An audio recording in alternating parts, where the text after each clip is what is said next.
Good morning class. आज हम लोग परसेंटेज के विषय में पढ़ेंगे। ठीक, जो इस चैनल पे नए हैं वह वीडियो को शुरू से अंत तक देखें। जो SSC GD, Bihar police, Bihar सचिवालय का तैयारी कर रहे हैं या बिहार दरोगा या अदर कंपटीशन एग्ज़ाम का, उसके लिए फ़ायदेमंद होने वाला है। ठीक ना। तो चलिए, 1 नंबर क्वेश्चन दिया हुआ है प्रतिशत में, लिख देते हैं प्रतिशत, जिसको अंग्रेजी में हम लोग क्या कहते हैं, परसेंटेज। PERCENTAGE, percentage. ठीक ना। इसको हम लोग क्या करेंगे, एक एक हिसाब को बनाएंगे। ठीक, तो पहला हिसाब जो दिया हुआ है, कह रहा है जब ए की आय बी से 10% अधिक हो तो बी की आय ए से कितना प्रतिशत कम है। ठीक है ना। जैसे ही कह दिया अधिक है, ए की आय बी से अधिक है, अधिक आय का मतलब क्या हो रहा है, 10% अधिक है तो 110/100 + 10।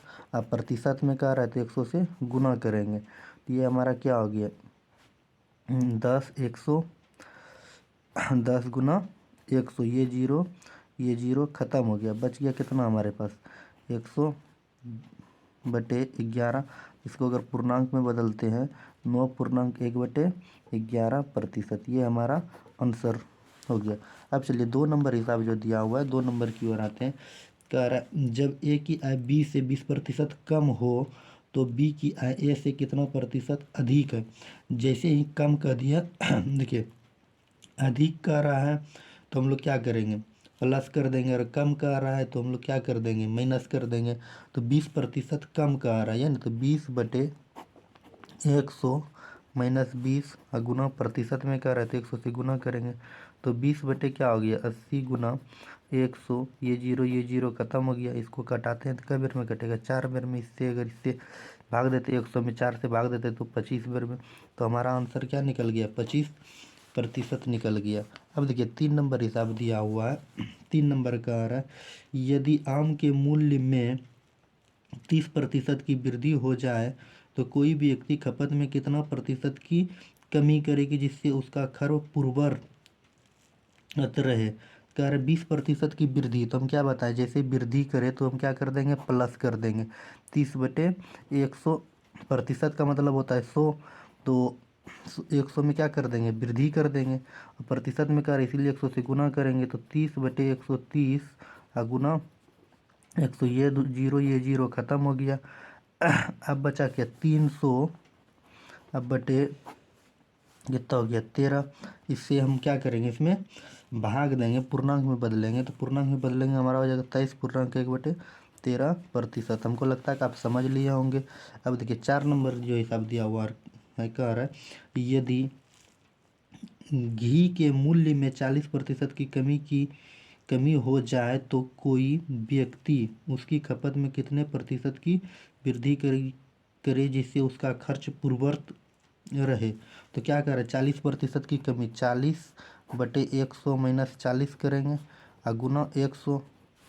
40 बटे कितना हो जाएगा, 60, और गुना 100।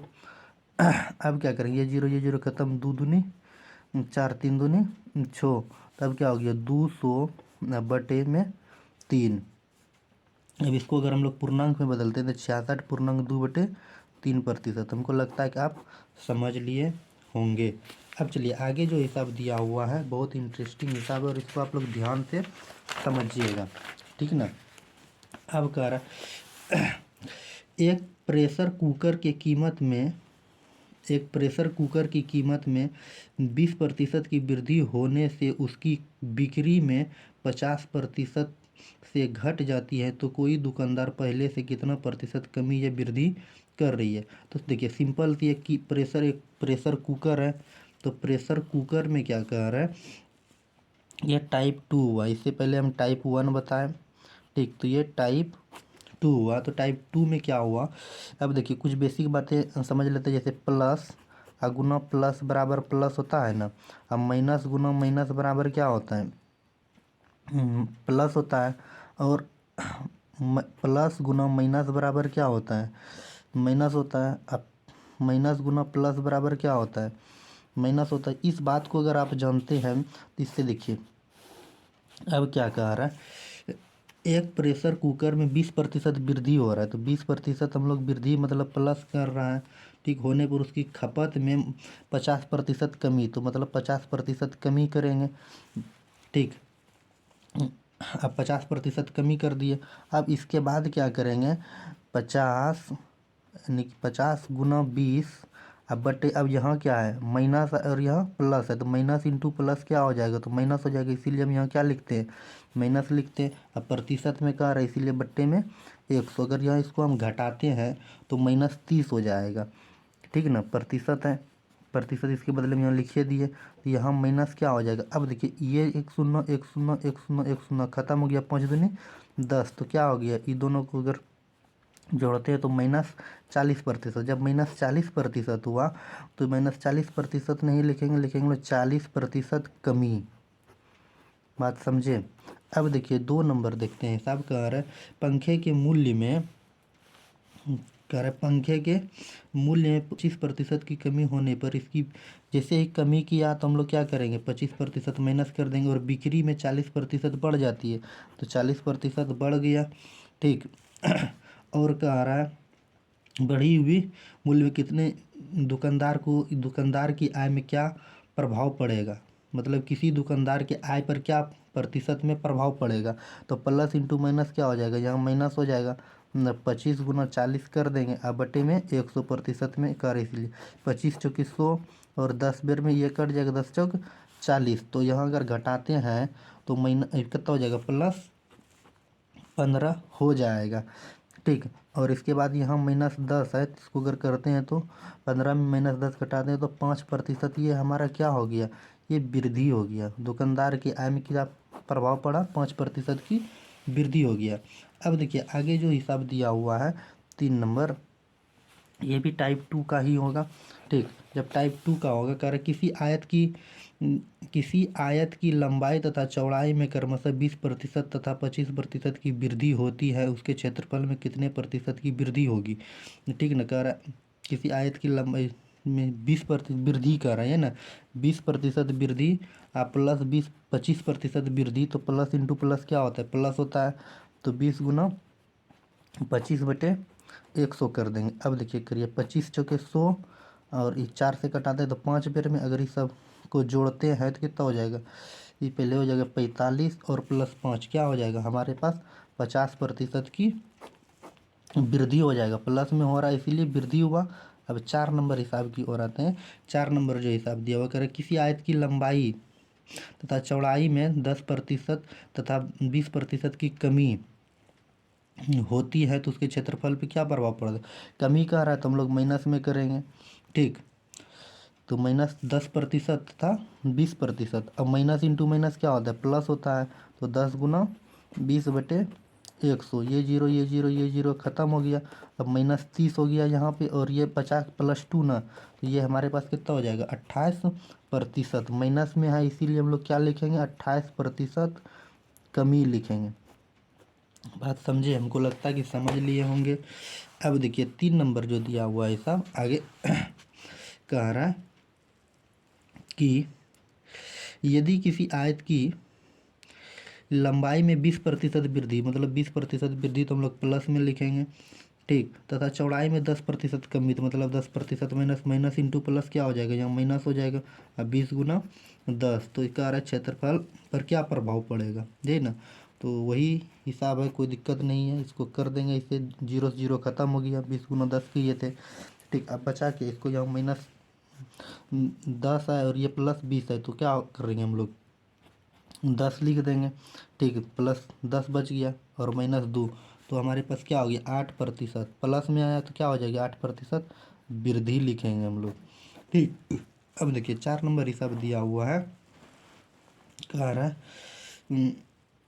क्या कह रहा है, एक आयत की लंबाई को 30% घटा दिया जाता है, तो 30% घटा दिया का मतलब माइनस की बात कर रहा है ये 30% की, ठीक।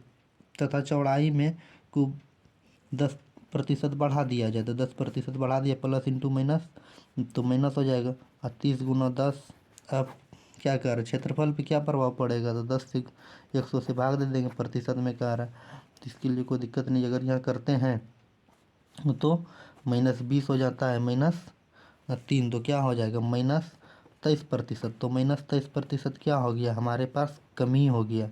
हमको लगता है कि आप समझ लिए होंगे।